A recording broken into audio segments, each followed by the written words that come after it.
మీరన్నట్టుగా దాంట్లో ఇంకొక ప్రశ్న, నిజాము హిందూ ముస్లింలు కావాలని రెచ్చగొడుతున్నారు ఇప్పుడు రజాకార్ మూవీలో. నిజాము కాదు రజీవికి మాత్రమే, అంటే కాసిం రజవీ తప్పు చేసిండు, నిజాం చేయలేదు, ఆ రజాకార్లకు నిజాంకు సంబంధం లేదనేటువంటిది ఒక వితండ వాదన తీసుకొస్తున్నారు. నిజాం రాజు అండి. అవును, రాజుకు తెలియకుండా ఏది వీళ్ళు చేయరు. అవును, హిందువుల మీద హిందువులు మనకు వ్యతిరేకంగా పనిచేస్తున్నారు అని అంటే ఎవడు ఎదురు తిరిగినా చంపేయమని చెప్పి నిజాం ఆర్డర్ ఇచ్చి పంపించాడు. అంతే. నిజాం ఒకవేళ నిజామే మంచోడైతే వీడు చేసే అరాచకాలని తెలుసుంటే రజ్వీని తీసి పక్కకు పడేయాల్సి. ఆ పని చేయలేదు.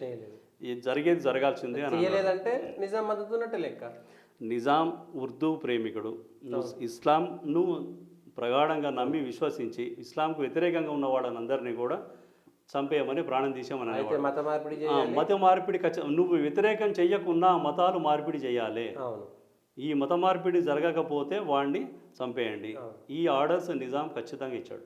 దాని ద్వారానే వాడు ఆ బలం తీసుకొని ఇక్కడ చేశాడు. అంతే తప్ప నిజాం కంట్రోల్లో ఉన్న రజ్వీ తప్పు చేశాడు కాబట్టి నిజాం తప్పు లేదు అని అనడం ఎంతవరకు కరెక్ట్ అండి? ఇలా గత 10 ఏళ్లలో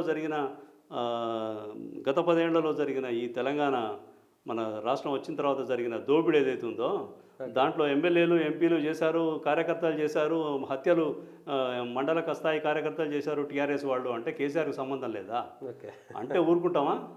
ఎందుకంటే నాయకుడు అనేవాడు కంట్రోల్ చేయాల్సిన బాధ్యత. ఇది ఎట్లనో అది అంతే.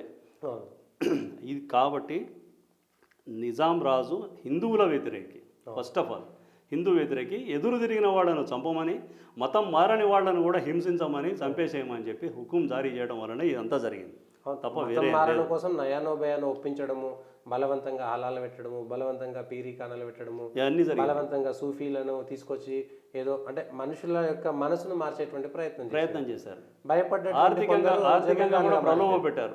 ఆర్థిక ప్రలోభ